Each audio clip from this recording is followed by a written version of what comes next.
Allopathic practice और homeopathic practice में बहुत मेजर डिफरेंसेस हैं। डिफरेंस इस मामले में ये समझना होता है कि बीमारी फिज़िकल लेवल पे है कि मेंटल लेवल पे हो चुकी है। जैसे समझिए, मेरे पास राघवेंद्र बाबू हैं और ये हमारे पास जिस कंप्लेन से आए हैं वो obstructed nasal complain, recurrent sinusitis, इसके अलावा नेज़ल पॉलिप जिसके लिए ये 2015-16 में ऑपरेशन भी करवा चुके हैं। दसियों ईएनटी डॉक्टरों से इन्होंने कंसल्ट किया और सर्जरी करवाने के बाद भी आज की डेट में ये वही हैं। ढेर सारे होम्योपैथिक डॉक्टरों से भी इन्होंने कंसल्ट किया और 2 साल एक ऐसा गुजरा जिसमें ये होम्योपैथिक इलाज से बहुत अच्छे भी थे, लेकिन गलती इनसे हुई। गलती इनसे क्या हुई कि जो प्रिकॉशंस थे उसको इन्होंने स्ट्रिक्टली फॉलो नहीं किया। ठीक है, तो जब हम एक सर्जिकल हो चुके प्रोसेस को होम्योपैथिक ट्रीटमेंट से ठीक करने की कोशिश करते हैं तो नो डाउट उसमें मरीज का प्रिकॉशन सबसे इम्पॉर्टेंट होता है। जैसे कि कुछ दिन पहले हमने एक अपने यूट्यूब के वीडियो में बताया, मरीज़ ठीक क्यों नहीं होता, ज़रूर उस वीडियो को आप देखिएगा। गलती होती कहाँ पे है, ठीक है। यदि उस गलती को आप होने से रोक लें तो आप हमेशा के लिए ठीक हो जाएंगे।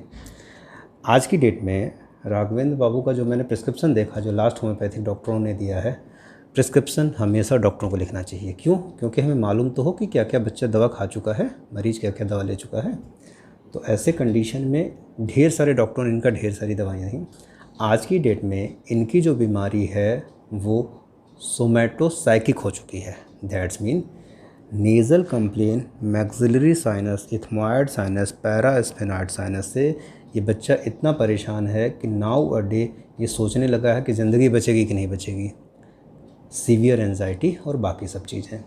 आप सरप्राइज़ होंगे जान के कि जब मैंने इस बच्चे की केस हिस्ट्री ली और केस को रिपोर्टाइज किया, मेडिसिन क्या आ रही है? कार्सिनोसिन। बस हमने कंफर्म करने के लिए इस बच्चे से ये पूछा कि फैमिली हिस्ट्री में किसी को कैंसर था।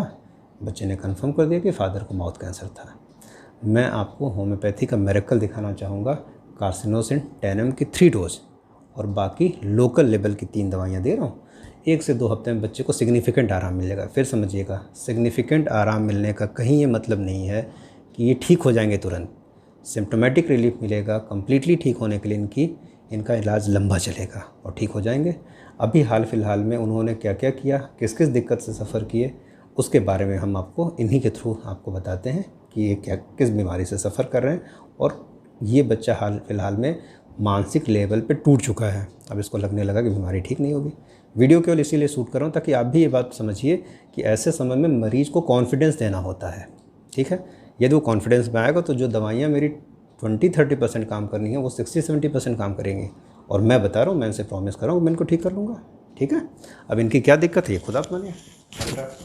क्या क्या दिक्कत है अभी हाल फिलहाल में जिससे आप सफ़र कर रहे हो? जी सर, यही नाक की दोनों बंद रहती है। ठीक है। सर्जरी के बाद दोबारा से फिर से सर यही है, दवा बहुत जगह करा चुके लेकिन आराम नहीं मिल रहा है। कितने ईएनटी वाले डॉक्टर को दिखा दिया बेटा? सर बहुत लोगों, कई लोगों को 8-10 तो दिखाई लिए होंगे। ठीक, और होम्योपैथी के कितने डॉक्टर को दिखा दिया आपने? कम से कम 15-16 सर। ठीक है, नो डाउट जिन्होंने भी होम्योपैथिक दवा दी वो अच्छा दिया, ऐसा नहीं है, लेकिन मेन चीज़ है वहाँ नहीं पहुँच पाया जहाँ पहुँचना था। जैसे इस लेवल पे है ना, कार्सिनोसिन दे रहा हूँ, 1 हफ्ते बाद फिर वीडियो अपडेट करूँगा, 1 हफ्ते या 2 हफ्ते बाद, और आपको समझ में आएगा होम्योपैथी कितना मैजिकली काम करती है। मरीज़ की भावनाओं को समझिए। जब तक समय नहीं देंगे ना तब तक मरीज़ को समझ नहीं पाएंगे आप।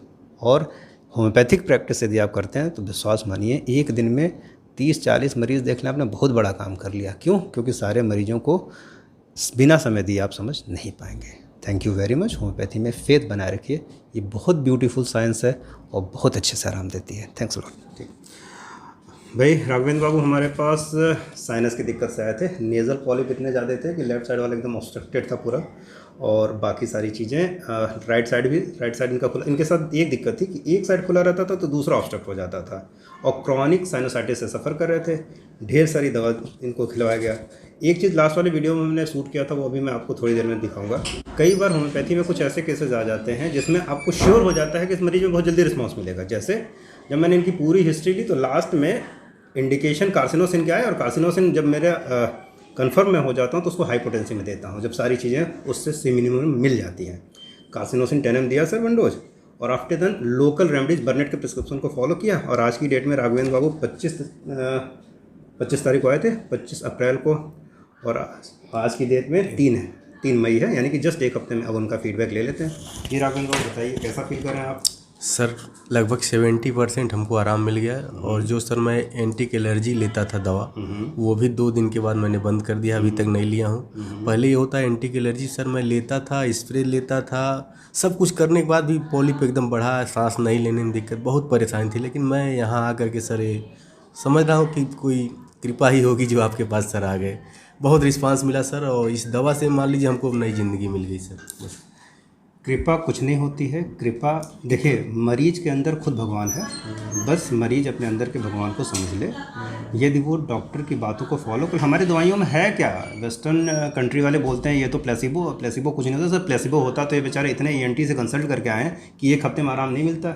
और लोग बोलते हैं होम्योपैथी धीमे धीमे काम करती है, आपके सामने बैठे 1 हफ्ते में 70% दिक्कत आराम मिल गई। सब में नहीं ऐसा होता, ये भी बात मैं बता रहा हूँ। सी मिनिमम जब दवा सेलेक्ट हो जाती है तो क्विक रिस्पांस मिलता है, और सी मिनिमम नहीं सेलेक्ट होती। ये प्रिस्क्रिप्शन का अलग अलग तरीका है। मतलब जिस तरह से आप क्रिकेट का गेम खेलते हैं, हर बॉल को आप एक तरीके से नहीं खेल सकते, इसी तरह होम्योपैथिक प्रैक्टिस है।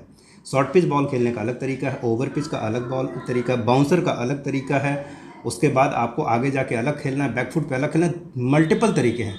डिसाइड एक होम्योपैथिक डॉक्टर को करना होता है कि उसे कौन सा प्रोसीजर अडॉप्ट होता है, करना है। आज वर्ल्ड अस्थमा डे है। एंटी एलर्जिक दवाइयों का इस्तेमाल कम से कम करें, एक अच्छे होम्योपैथिक डॉक्टर से कंसल्ट करें। विश्वास मानिए, एलर्जी क्या होती है, साइनस क्या होती है, भूल जाएंगे आप। Thank you very much. मैं डॉक्टर अतुल कुमार सिंह, मेरा नाम है। होम्योपैथी में फेथ बनाए रखिए।